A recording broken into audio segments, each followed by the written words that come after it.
Oi, pessoal, como é que vocês estão? Estamos aqui em mais um episódio do Ctrl Z, um podcast dedicado à geração Z. E hoje, gente, eu vou falar pra vocês que eu estou, assim, emocionada, sabe? Muito feliz com a pessoa que eu vou estar entrevistando hoje, porque é uma pessoa que faz parte da minha vida, do meu cotidiano. E hoje a gente vai falar um pouco sobre como é ter a geração Z em empresas. E a pessoa que eu estou aqui hoje é uma pessoa, assim, criativa, tá? Gente boa, também é da geração Z, tá? Super da geração Z, inclusive, toda assim em alta nas tendências. Ela é arquiteta e ela é CEO do Estúdio Ica, vulgo meu trabalho. Um trabalho assim maravilhoso, gente. Se vocês puderem dar uma pesquisada no Instagram, tá? Olhar um pouco do nosso trabalho, que é assim maravilhoso. E ela é diretora criativa. Então, assim, ela direciona e ainda te dá criatividade para você fazer o seu trabalho assim supimpa.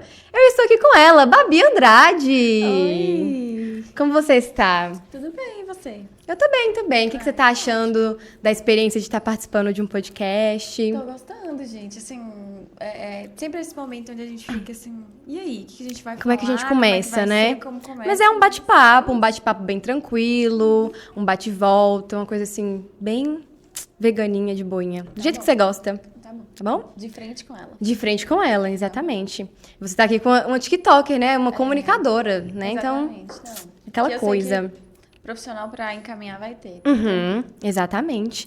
Babi, queria que você começasse um pouco se apresentando, falando um pouco sobre você, da sua trajetória, tanto pessoal e profissional, né? Porque acaba que linka uma com a outra. Então, conta pra gente aí.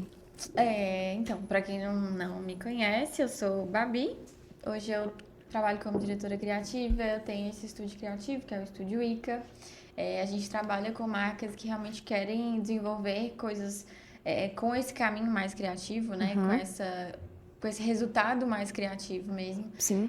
Principalmente focado na produção de conteúdo.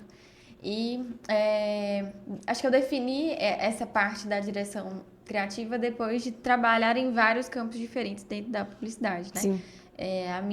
Meu primeiro pé dentro da publicidade é o meu curso de design. Então, eu sou designer gráfico há mais de, sei lá, deve ter uns 15 anos já. Então, Mas você só tem muito 20? tempo. Como Ai, assim? Eu sou só um bebê. Você é só um bebê? Como é que você começou? Como é que você veio parar aqui? Então, eu fiz esse curso de férias de design gráfico. Eu devia ser uns 14 anos mesmo, por aí. E foi quando eu comecei a entender melhor. Mas, obviamente, não era nem perto do que a publicidade é hoje, assim. Então, a gente fazia um curso de design gráfico para pensar em como vai diagramar uma revista, como a gente vai solucionar coisas que hoje são mais facilmente solucionadas e são um volume muito menor, né, do que era antes. Então, tem essa diferença mesmo do que era o mercado naquela época e do que é hoje. E aí, no decorrer do tempo, o design gráfico começou a trabalhar mais com online, e aí foi onde eu comecei a fazer esse trabalho. Não só de design para redes sociais, mas de social media, porque eu não conhecia outra pessoa que ia saber fazer isso, né? Liberar os posts, escrever e tudo mais. Então, eu acabava meio que fazendo tudo isso. E aí fui especializando e melhorando esse trabalho até chegar ao caminho onde eu não conseguia fazer nada mais sozinha e eu precisei realmente ter uma equipe fazendo o que antes era só eu. Entendi. E, assim, o que te fez despertar para criar o Estúdio Ica? Qual foi, assim, o pontapé inicial para você? Você parou e pensou, nossa, realmente aqui, acho que isso vai dar certo, vai ser legal. Como é que foi? Eu acho que foi quando eu percebi que tinham empresas vindo até mim e não procurando uma agência. Na época era só eu, então era eu quem fazia todo o trabalho. E aí eu percebi que eu não ia dar conta mais. Ou eu ia parar de ganhar uma grana, porque tem um limite de trabalho, de tempo, de dias na semana, então eu não tinha mais dia para eu conseguir solucionar as coisas. E aí eu precisava realmente passar para outras pessoas esse trabalho, porque eu precisava ter mais pessoas e precisava que essas pessoas executassem o trabalho também que eu faria de uma forma tão profissional quanto. Então eu precisava ter outras mãos, já que as minhas duas já estavam muito ocupadas. Já tá entrando no burnout, né? Já fala assim, ó, você para, eu vou parar. Exatamente. E assim, falando agora mais sobre o estúdio, porque acho que praticamente não, todo mundo do estúdio é geração Z ali, então todo mundo ali na faixa dos 20, né? E o que, na sua opinião, assim, a geração Z, o que ela realmente muda o jogo quando a gente fala sobre marketing? Eu acho que não só sobre marketing, mas de forma geral, tem uma diferença muito grande entre, apesar da gente estar meio que na mesma geração, tem uma diferença muito grande entre a minha geração e a de vocês. A gente percebe isso tanto pro positivo quanto pro negativo, como qualquer outra geração que vai vir após uma geração. Então, assim como minha mãe reclamava da minha geração, eu tenho que reclamar da próxima também, normal. E eu acho que vocês têm uma coisa que é muito benéfica, que aí, obviamente, reflete no marketing, na forma como vocês constroem as coisas, que vocês conseguem impor limites mais fácil e entender o próprio limite, que é uma coisa que a nossa geração tem muita dificuldade, e é por isso que a gente tá todo mundo meio esquisito da cabeça, todo mundo meio ruim de saúde, porque a gente trabalha demais, a gente quer fazer demais, a gente entendeu que dos nossos pais que a gente tinha que trabalhar demais, e aí automaticamente a gente se sobrecarrega demais. Eu entendo que vocês conseguem balancear muito essa vida, a vida fora, sabe? Fora do trabalho, né? O CPF e o CNPJ muito bem, assim. Que é uma coisa que a gente ainda tem, a minha geração tem muita dificuldade. E dentro do marketing, eu acho que vocês adicionam isso de uma forma muito mais tranquila, sabe? Vocês entendem demandas mais fáceis porque vocês entendem o que vocês precisam fazer, vocês entendem o que é o trabalho, o que precisa ser feito. Ao mesmo tempo que tem alguns percalços também de geração, de como fazer, de por que é preciso fazer, de processos mesmo. Mas aí é normal, sempre vai ter esse embate de diferenças mesmo, isso aí. Em relação a esses embates, assim, qual você acha que é um choque de geração em relação ao ambiente de trabalho mesmo, de gerações diferentes, principalmente da geração Z para a geração dos milênios, assim? Eu acho que os cargos de chefia nas empresas, elas não estão prontas para ouvir não tão facilmente quanto vocês dizem, sabe? E isso eu acho que tem que dizer mesmo. Mas eu acho que às vezes os chefes das empresas, eles não estão prontos para ouvir, meu horário acabou agora, eu tô indo embora. Tem que sair. Sabe? Eu tenho que sair, eu tenho que deixar, isso aqui vai ficar para amanhã, porque é publicidade, não é uma urgência, ninguém vai morrer porque o post de Dia do Índio não vai sair agora. Então, eu acho que é de entender o que realmente é urgente e o que realmente é necessário. Obviamente, eu entendo que existem concessões a serem feitas, mas eu acho que a geração de vocês entende muito bem esse limite mesmo. Tô sendo pago pra fazer X, eu vou fazer X e eu vou embora. Nossa, eu falo porque antes eu era muito assim da cabeça de tipo, tudo é urgente. Justamente, não saiu o post do Dia da Árvore, e as árvores do planeta vão morrer porque você não fez homenagem. E assim, a gente pode falar que tem essa questão do limite, né? Que a gente sabe se impor mais, a gente sabe falar não. Eu já tive muita dificuldade antes pra falar não, pra mim tudo, não, sim, eu faço, não, fica mais 10 horas aqui. Claro, fico sim, maior prazer. Mas a gente entra também nesse contraponto, assim. É positivo a questão da geração Z saber impor, né, os limites e tudo, mas também é uma geração um tanto quanto impaciente. Na sua opinião, o que você acha que isso pode gerar até um certo ruído em relação da comunicação e do trabalho, assim, quando a gente se tem muitas pessoas da geração Z, então muitas pessoas impacientes no mesmo ambiente? Eu acho que aí é uma coisa que acaba refletindo diretamente para vocês mesmo, sabe? No sentido de... Eu percebo que os processos meio que naturais da vida, eles são atropelados em alguns momentos. Então, eu percebo que facilmente quando todo mundo dentro da faculdade, por exemplo, né, do ambiente acadêmico, eu sinto que facilmente, como todo mundo é introduzido ao mercado de trabalho muito cedo, sente que a faculdade já não está ensinando muita coisa, porque você já viveu algumas coisas a mais no mercado de trabalho lá fora. Então, eu acho que existe até esse desespero, assim, de... eu acho que eu já entendi como isso funciona, acho que eu já entendi, acho que eu já sei mais do que a faculdade vai me ensinar, acho que eu já sei mais do que era para eu saber. E aí, eu acho que alguns processos vão sendo atropelados nesse caminho, e acaba que talvez um pouco mais pra frente vai sentir falta um pouco do que deixou de viver, porque já foi muito, o passo já foi maior do que a perna, assim, sabe? Acho que esse é o ponto, essa constante ansiedade de estar sabendo o máximo do que pode saber, sabe, naquele momento. E até consumir mesmo conteúdo. Então, consumir o máximo possível, tá em todas as redes sociais. Então, acho que tudo vai conglomerando aí para que seja esse grande megazord aí de muitas informações, sabe? Sim. E você acha que, assim, o jeito da gente consumir informação, né, a geração Z, né, TikTok, Instagram... YouTube, no Twitter, você acha que influencia de que maneira na forma de criar campanhas? Eu acho que vocês entendem melhor como não só a internet funciona, mas como o ambiente, o mundo tem funcionado. Eu acho que até que a galera mais da minha geração, ele entre 32, dos 28 ao 32, por exemplo, eu percebo que muita gente não consome muita coisa que tem online. Então, às vezes, você vai conversar com um amigo, é mais fácil a gente conversar e ter várias coisas em comum do que talvez uma pessoa que tem a minha idade, 30, 32, entender tudo que eu vou falar. Então, eu percebo que vocês conseguem se colocar em ambientes muito mais facilmente, porque vocês vão entender desde uma coisa talvez mais política até uma coisa, a maior besteira possível. A gente tava brincando muito aqui, que a gente fica usando as 10 horas de tela que a gente tem. Normalmente, igual mesmo, eu e Thalita. Direto a gente tá conversando e a gente começa um meme e fala do nada um meme assim de... E é o texto do meme inteiro, Exatamente. Né? Então... Eu mesma, eu acho que eu tenho assim uma memória seletiva, exatamente, uma memória seletiva. Então, assim, pra besteira, nossa senhora, eu falo de cós salteado o que você quiser, assim, de meme e tal. Tem assim. 3 dias que eu tô com a música do Morango na cabeça, né? Então... Qual a música do Morango? Ah, não chegou pra você ainda? Não. A do Carlinhos Maia? Na festa do Carlinhos Maia? Na festa do Carlinhos Maia, só lá, não vou cantar ela toda não, porque, exatamente. Né, direitos autorais. Direitos autorais, né? com certeza. É verdade, então não vou cantar. Mas Morango do Amor, Labubu, Pistache. E já tá tão batido, né? E tudo já foi embora, né? E já foi embora, o Labubu Labubu, já Pistache. foi. Você chegou a pegar alguma dessas tendências assim? Infelizmente, sim, né?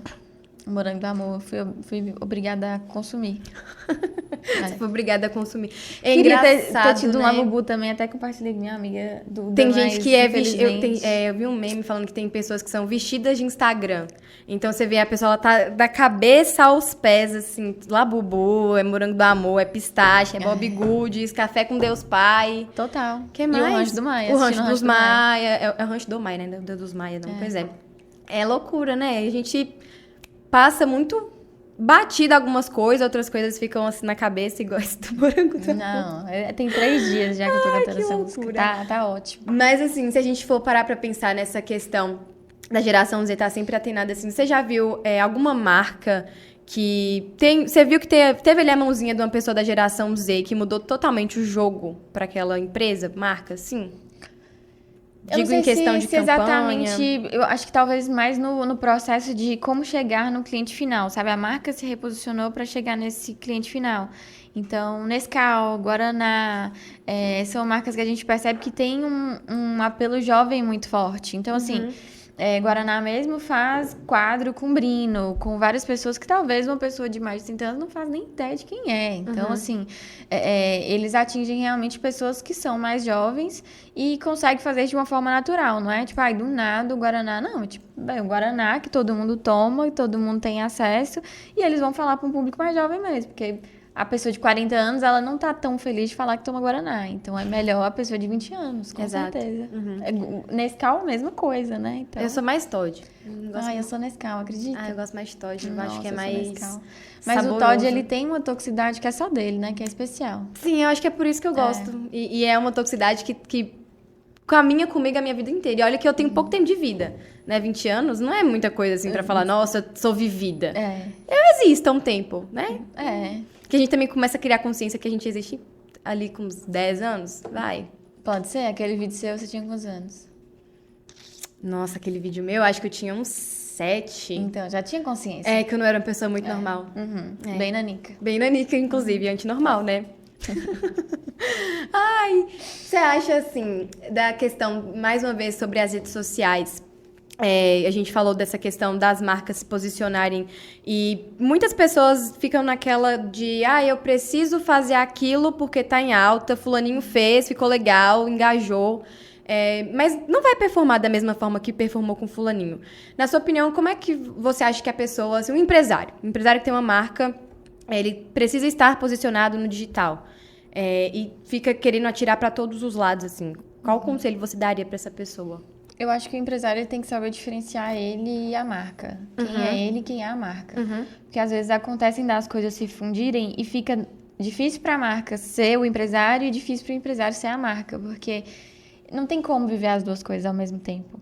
Então, as duas coisas, elas fazem parte do mesmo ambiente, mas elas não podem ser a mesma coisa. Então, eu acho que é importante a pessoa estabelecer não só o que ela pode falar, e aí em termos jurídicos, né? O que ela pode fazer o meme, que imagem que ela pode usar, essa coisa toda, mas também entender se a pessoa que está assistindo, a pessoa que está acompanhando vai entender. Porque às vezes lá no perfil da sua marca as pessoas entenderiam, mas no seu não, né? Como empresário mesmo. Então eu acho que fica esse caminho meio turvo, assim, onde acaba um e termina outro. Acho que essa é a maior dificuldade hoje entre os empresários, que é dividir realmente esses Saber dois. separar, né? É. Mas você acha, assim, que, por exemplo, se o empresário ele tem uma imagem, uma postura muito destoante da empresa dele, você acha que isso é algo positivo, negativo? Eu acho que isso vai, de alguma forma, refletir na empresa. Eu acho que ele tem que estar disposto a entender que talvez, se ele for uma pessoa muito controversa,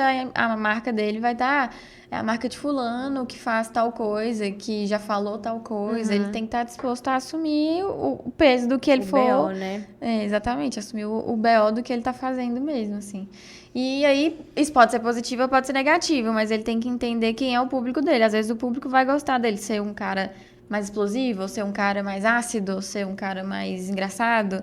E aí entender quem é essa pessoa que está te assistindo. Porque Entender se é público, né? um público familiar, essa galera não vai curtir, talvez, ser super ácido, super irônico, Tem que assim. saber. E nessa questão de segmentação do público, assim, o que você acha que, principalmente, algumas equipes de marketing, até mesmo o próprio empresário peca na hora? Porque quer essa busca, mas não sabe quem buscar. O que você acha disso? Aí a pergunta é no sentido da equipe ou do público final? Da equipe em si. Da equipe. Justamente da questão de muitas informações ao mesmo tempo, querer estar presente a todo custo, mas justamente parece que não conhece o produto em si e para onde esse produto vai, que é no caso do cliente. Então, a pergunta seria no sentido de como conhecer o meu público, sabe?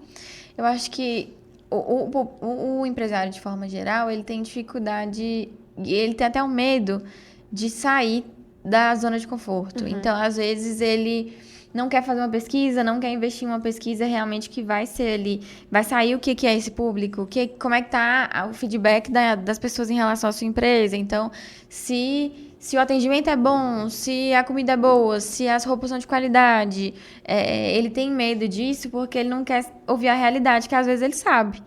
Então, eu acho que o ponto mais importante aí para entender esse público é realmente fazer uma pesquisa real sobre isso. Uma pesquisa onde não vão ser com pessoas que são seus amigos, que são seus parentes, que são pessoas que já são, de alguma forma, fãs da marca, e sim pessoas casuais que vão estar por uma quarta-feira à tarde na sua empresa e que vão te falar por que elas compram lá, por que elas não compram, o que elas gostam.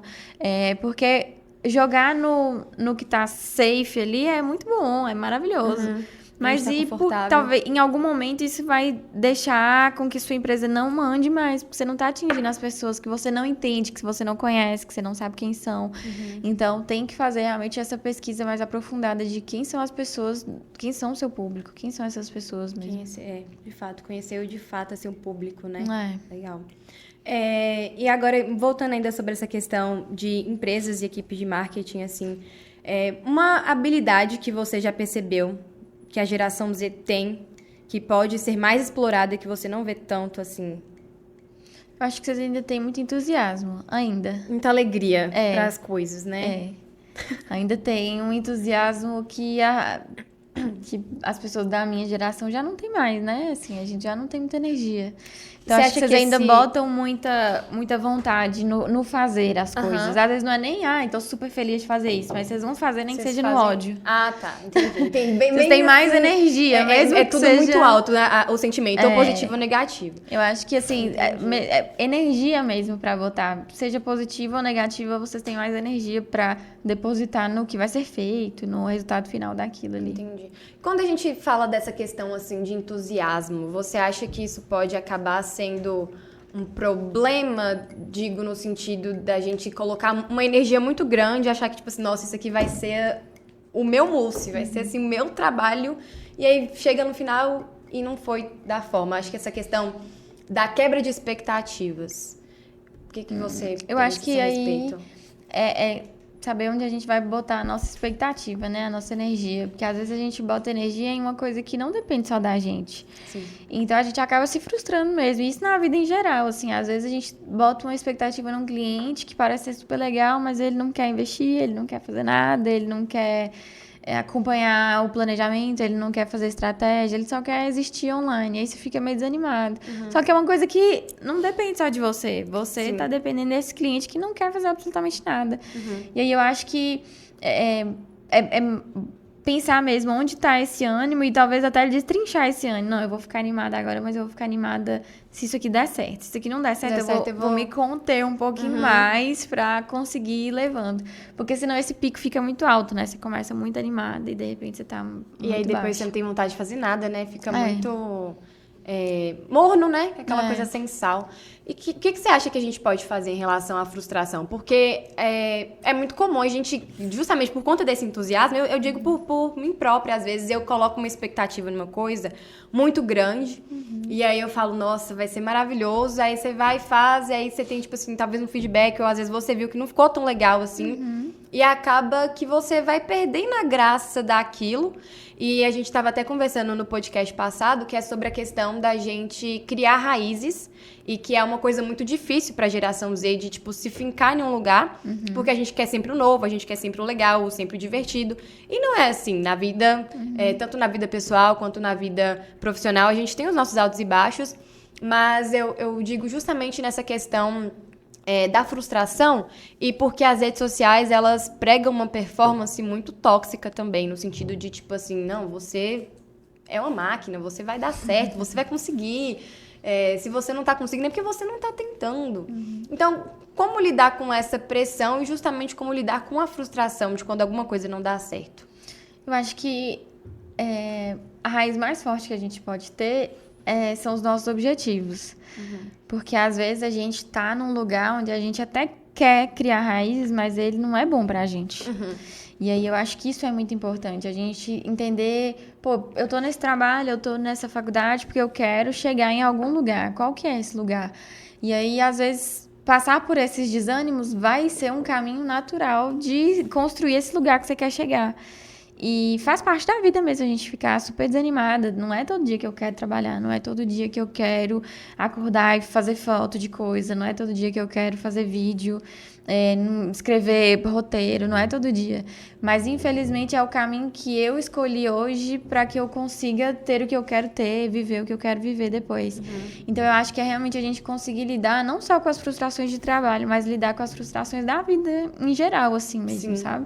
Porque a gente, infelizmente, o trabalho faz muito parte desse caminho que a gente precisa construir, porque a gente precisa da grana para construir a maior parte dos nossos caminhos. Das coisas. E sem realmente isso, a gente não consegue ir muito para frente. Infelizmente, alguns trabalhos que a gente vai fazer, algumas funções que a gente vai exercer, não é o que a gente queria fazer, mas infelizmente a gente o famoso precisa. tem que fazer contrato, né? Tem que fazer contrato. É contrato. Exatamente. E aí é medir, obviamente, não tá me dando retorno, eu tenho outras oportunidades, eu tenho outra chance de fazer melhor, eu acho que eu consigo fazer melhor. Ou então tem um alinhamento de o que pode ser feito melhor para conseguir chegar nesse caminho do que é bom para você, assim. Acho que isso é muito importante. A geração dos nossos pais, dos nossos avós, trabalhava 10, 20 anos numa empresa e hoje a gente consegue trabalhar menos, mas talvez ter mais qualidade de vida do que eles tinham. Sim. Eu acho que isso conta muito, assim, mais do que... Então, as raízes serem mais importantes, serem os nossos objetivos e a nossa meta de vida do que a gente tá com a carteira assinada durante vários anos, assim. Acho que a gente, às vezes, fica muito no automático da coisa também, né? E aí, voltando para uma pergunta que eu tinha feito em relação que a gente tem essa questão que... Você mesmo falou, né? Que a gente pula muitas etapas. Então, a gente vive muita coisa no profissional e aí a gente sente que não tá ali na faculdade, de fato, aprendendo. E aí eu queria entrar mais numa questão não tão polêmica da coisa, mas no sentido de que, assim, a gente acaba, num certo ponto, sentindo um pouco desmotivado em relação a ser formado no curso. Eu digo isso porque a gente, olhando aqui a cidade, a gente vê que muitas pessoas que trabalham na área normalmente não fazem nem tipo um curso de alguma coisa relacionada. E aí acaba que a gente vai perdendo aquele entusiasmo, justamente porque, tipo, meio que qualquer um pode fazer meu trabalho, sendo que não é bem assim. E aí eu entro também na questão de que as pessoas têm a cabeça muito fechada, então a gente acaba pensando que é somente isso e aquilo. E a gente tem que aumentar a nossa gama de objetivos, justamente porque a gente se limita muito. O que você acha em relação do publicitário em si, da importância do curso? E não só aqui, na nossa região, mas para o Brasil inteiro, assim. Eu acho que a gente... Aí tem 2 caminhos, né? O primeiro as agências criam um ambiente completamente inóspito hoje para as pessoas, porque às vezes você está numa agência e você começa com a função X e de repente você está fazendo todas as funções que existem na agência. E não existe. Assim, isso não existe. Porque no final, principalmente se você é contratado como estagiário, o que te ensinaram? Porque se você está exercendo tanto de função e ninguém pegou na sua mão, ninguém falou assim, olha, você é assim que faz as coisas, por qual razão? Uhum. Então, tanto que lá no estúdio todo mundo tem uma função muito bem estabelecida. Sim. E ninguém faz a função de ninguém. Exato. Tem uma pessoa para cada função. Porque para mim não faz o menor sentido eu contratar alguém para trabalhar como social media e de repente essa pessoa está gravando um vídeo, de repente essa pessoa está fazendo design. Cada pessoa tem um trabalho a ser feito. Então eu acho que as agências são muito culpadas por formar pessoas desmotivadas porque elas acham que o mercado de trabalho vai ser isso. Uhum. Elas vão ter que se desvirar em 1000, elas vão ter que fazer 1 bilhão de coisas, porque a agência falou que é assim que tem que fazer, o meu trabalho falou que é assim que tem que fazer, quando na verdade, quanto melhor estabelecido você está no mercado, quanto mais você sabe do que você está fazendo e sendo especialista em uma coisa, é assim que você vai se destacar. Uhum. Não é porque você faz 1 milhão de coisas. O Bombril também. E onde é que ele fica lá na sua casa? Às vezes a gente nem sabe onde ele tá, porque ele é só um quebra-galho. Mil e uma utilidades, ele é só um assim, quebra-galho. Ele vai estar na última gaveta da sua Uhum. cozinha. Então, assim, se a gente se especializa em uma coisa, a gente entra, a gente entende como é exercer aquilo, a gente funciona muito melhor para um trabalho muito melhor. Uhum. Então, se você é um bom designer, você vai ser um bom designer em uma boa empresa. Uhum. Você não vai... uma empresa pequena não vai te caber. Você não vai conseguir ficar lá, ela não vai conseguir pagar os seus horários, ela não vai conseguir te manter lá como trabalhador. Então, você começa a não caber nos lugares quando você se torna muito bom no que você faz. Uhum. Então, eu acho que as agências têm muita culpa nisso, de formar essas pessoas desmotivadas porque elas acham que o mercado de trabalho é fazer absolutamente tudo. E aí, obviamente... além das agências, essa quantidade enorme de informações que faz com que as pessoas que estão online, que compram um e-book de R$ 9,90, achem que são especialistas em alguma coisa. Então, assim, a inteligência artificial, por exemplo, que existe há pouco tempo de forma efetiva, né? Que as pessoas têm acesso há pouco tempo. Já tem gente vendendo curso como especialista. Como é que você é especialista de uma coisa que não existe nem há 3 anos? Não existe, assim. Uhum. Se você não faria uma faculdade nesse mesmo tempo em que você está estudando alguma coisa, você não é especialista nisso. Não tem como você ser especialista nisso. Sim. Então, eu acho que falta também das pessoas terem esse senso crítico mesmo. E aí... ao mesmo tempo, o público quer o caminho mais fácil, então vai nesse profissional, que às vezes ele cobra mais barato do que alguém que é especialista e que é realmente bom no que faz. Tipo, meu primo faz mais barato pra mim. É o famoso meu primo faz. Então, assim, acho que todo mundo vai... É a cobra comendo o rabo da cobra, assim, sabe? Sim. Todo mundo vai se retroalimentando desse lado negativo, assim. Pra agência é muito bom pagar uma pessoa mais barata, pro profissional é muito bom ele não ter que fazer uma faculdade e só comprar um e-book na internet. Gostei muito da sua presença aqui. Eu que adorei. Fiquei muito feliz de você ter aceitado o nosso convite. Eu sempre aceito todos, né? Você é facinha, qualquer paixão te diverte, né? Qualquer paixão. Tô muito feliz que você participou do nosso podcast, do nosso episódio. Eu queria que você desse uma dicasinha, um recado pro pessoal que tá aí de fora, principalmente pros nossos futuros publicitários que estão entrando aí no mercado de trabalho.